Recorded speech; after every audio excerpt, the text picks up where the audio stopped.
What's going on, everybody? It's Coach Sender, part of the New York Subliners. Today, I just want to do a quick Q&A for the Subliners YouTube channel. Kind of address some things, some questions you guys might have that you tweeted me on Twitter, and let's get into it. The first one is from Mr. NYSL Swag Check. Hey guys, Ricky here, assistant coach for LAG, here with our post-game interview with your match against the New York Subliners.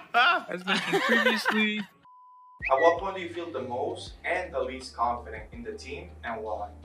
I don't think I personally ever really didn't feel confident in the team throughout this whole year. There's definitely times where things got a little bit tough, but for the most part, I always stayed confident no matter what, just because of how good our team culture was, and I knew we'd be able to get through any tough time. But obviously, I would say like before Major 3 was the least amount of confidence I had in the team, even though I was still really confident.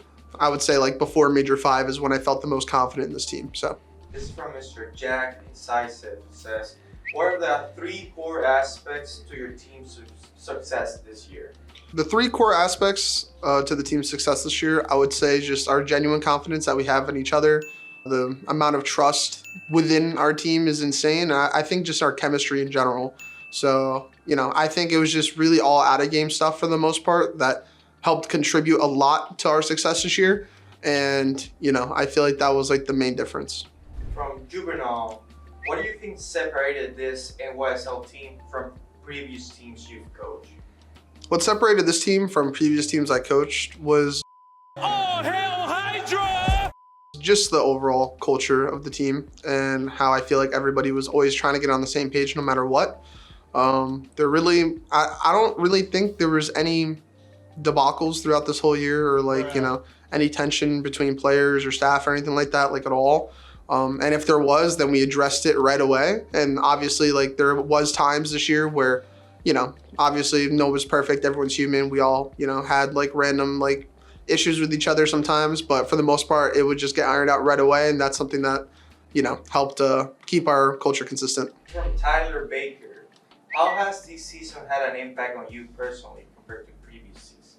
I mean, not only just this season, but like this has easily been like the best year of my life. I feel like there's so many things I learned from coaching previously or just playing experiences that I've had that kind of led up to this year for me. And, you know, I'm just extremely grateful to be in the position I am, you know, today. And throughout this whole year, I feel like I was able to contribute a lot of things that I've learned and, you know, help mold these players into becoming, you know, the best team in the game this year. And, you know, it just feels unreal, so. It's from Royce. What made you tell the squad sit down after Map 2 of Grand Finals? Saw that live, and that became the Coach of the Year moment. No! Oh my God! Winner, fucking go, baby. Yo, sit down. Sit down. Stay here. I told you, I'm telling you right now, we're not leaving these setups the entire series. I'm you have to use the bathroom. So last year, when I was coaching Optic Texas and we were playing against New York at Last Champs, we were up 2-0. And I remember Krim was having issues with the setup and, you know, everybody was like kind of like debating what we want to do because obviously we're going to have to, you know, waste hella time, just kind of whatever. And I remember Brandon specifically saying, you know, he wanted everybody to, you know, just stay at the setups, like look intimidating, like we're locked in, we're not losing this series type mindset. And I feel like that was something that I kind of had in the back of my mind as we were winning map 2. I was like, I know we're gonna get up and go to the back after this map. And I genuinely feel like, obviously, I don't know if it really made a difference or not, but I genuinely believe it did. Just not only for our mentality, but potentially theirs. Because if they're seeing us not move after we have a potential break, it makes them feel more intimidated to play us. Because we're there to get the job done. We're not bullshitting. We're not going to the back. Like we didn't need to. We had nothing to talk about. That was probably one of the biggest things I stressed like the entire day, where, you know, there shouldn't be a single thing we even try to fix today. Like there shouldn't be a single thing that we're questioning. Like we just gotta go. Like we just gotta play the game, play to win, play to set each other up. And, you know, in my head the entire day, like that's all that was like, you know, I was just reinforcing myself and to everybody else. So that's kind of what led into me saying that going on stage. I kind of already planned that out in my head, so. This is from Baller Chava. It says, going from Saturday to Champ Sunday, what changed or led into this 5-0 sweep? Nothing changed. I feel like when we played Toronto in the winners final, I just feel like we weren't playing that clean, if I'm being honest. And I did notice that our trust in each other wasn't as high as it needed to be because Toronto was playing well. And it felt like there were some situations where we were either maybe slightly overthinking it or feeling like we're not being as impactful as possible during that Toronto series. So that was the main thing I reinforced is just, just reassuring us that, our game plans are way better than theirs. Like our players are way better than theirs. Like everything that we're doing is better than them, but we have to make sure we keep up the intangibles. I feel like reinforcing that, going to the phase series, even the phase series was like kind of all over the place a little bit the first map. I was like, guys, like after the first map, I was like, guys, just don't get frantic. Because during the first map, the only reason why we lost, in my opinion, was because we started getting frantic in our comms and the plays we were making. So as long as like we just dialed that back a little bit and stayed composed, I feel like we were gonna win the tournament, so. This is from Gother. With NYSL's tumultuous off-season post-banger, what do you do to create a more positive team culture? I mean, for myself personally, I try to just do what I feel like is needed to win while also just trying to keep everybody as level-headed as possible. I also think it starts from the top down because, working for Farzam, this guy is an extremely level-headed guy, super positive. Like, I love talking to the guy, I love working with him. And it kind of just stems from him having that mentality and kind of just trickles down to everybody else within the organization. Everybody in the org just does a really good job reassuring each other of that positive mentality. And I think, as long as everybody has that genuine like trust and belief in each other, then, I feel like it's just natural, so. This is from Terror99.